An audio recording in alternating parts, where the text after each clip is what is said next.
நீர் செய்த நன்மைகள் அத்தனைக்கும் என்னத்தை நான் செய்வேன் என் தேவனே. ரட்சிப்பின் பாத்திரம் எழுந்துயர்த்தே ரட்சகவும் போற்றிடுவே.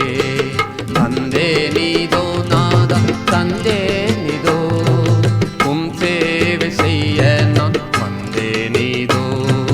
தந்தே நீதோ நாதா தந்தே நீதோ உம் சேவை செய்ய நான் வந்தே நீதோ.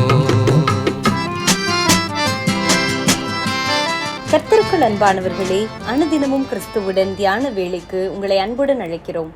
இன்றைய தியானத்திற்கான வேத வாசிப்பு ஆதியாகமம் 39ஆம் அதிகாரம் வசனங்கள் 1 முதல் 6 வரை. தியானத்திற்கான தலைப்பு நம்மை காண்கிறவர்கள்.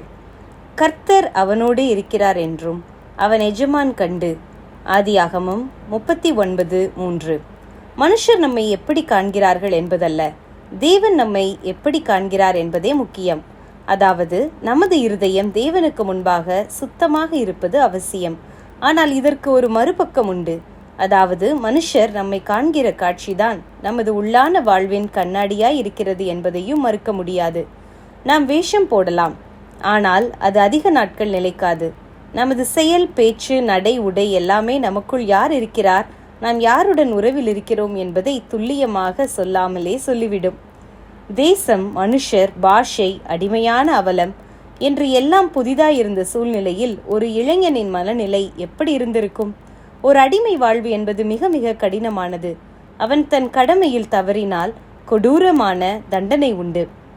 இப்படிப்பட்ட ஒரு அடிமைக்கு அவன் எஜமான் கண்களில் தயை கிடைத்தது எப்படி? ஆம், யோசேப்புவின் காரிய சித்தியே எஜமானை கவர்ந்து இழுத்தது. யோசேப்பு செய்ததெல்லாம் வாய்த்தது.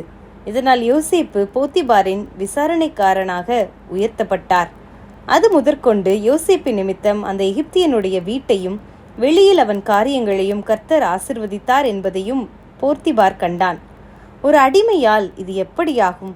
கர்த்தர் அவனோடே இருக்கிறார் என்றும் அவன் செய்கிற யாவையும் கர்த்தர் வாய்க்க பண்ணுகிறார் என்றும் அவன் எஜமான் கண்டு. ஆம், கர்த்தர் யோசேப்புடன் இருக்கிறார் என்பதை போத்திபார் கண்டான்.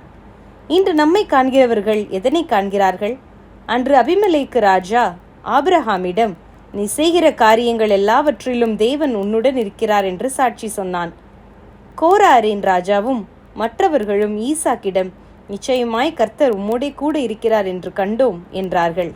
இப்படி ஒரு அறிக்கையை நம்மை காண்கிறவர்கள் நம்மை குறித்து இன்று கூறக்கூடுமா? கர்த்தர் நம்முடன் இருக்கிறார் என்பதை நமது வாழ்வு முறை சாட்சி பகரக்கூடியதாக இருக்கிறதா? கர்த்தருடைய வேதத்தில் பிரியமாயிருந்து அதன் மேல் தியானமாயிருக்கிறவன் செய்வதெல்லாம் வாய்க்கும் என்பது வேத வாக்கு. சங்கீதம் 1:3. இப்படி இருக்க இன்று நம்மை காண்கிறவர்கள் கர்த்தர் நம்முடன் இருக்கிறார் என்பதை கண்டு அறிக்கை பண்ணக்கூடியதாக நமது வாழ்வு இருக்கிறதா என்பதை சிந்தித்து பார்ப்போமாக. ஜெபம் செய்வோமா? அன்பின் பிதாவே, எங்களை காண்கிறவர்கள் மெய்யாகவே கர்த்தர் இவர்களோடு இருக்கிறார் என்று சொல்லும் சாட்சியின் வாழ்வை வாழ உமதருள் தாரும். ஆமேன்.